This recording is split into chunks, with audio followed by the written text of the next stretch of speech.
పిల్లలు prime numbers కి మనకు ట్రిక్ ఉంది కదా, చెప్పండి ఒకసారి.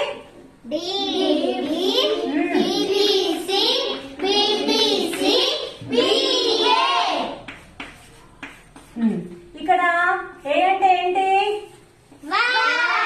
ఏ ఇండికేట్స్ 1, బి 2, సి 3, డి 4. అంటే ఇప్పుడు 1 to 10 మధ్యలో మనకి ఎన్ని ప్రధాన సంఖ్యలు ఉంటాయి, ఎన్ని ప్రైమ్ నెంబర్స్ ఉంటాయని కోడ్ ద్వారా మనం ఈజీగా చెప్పేయచ్చు. ఎక్కడ అడిగినా కూడా చెప్పేసేయచ్చు. ఇందులో 1 to 10 మధ్యలో ఎన్ని ఉంటాయి మనకి? 10 to 20, 20 to 30, 30 to 40, 40 to 50,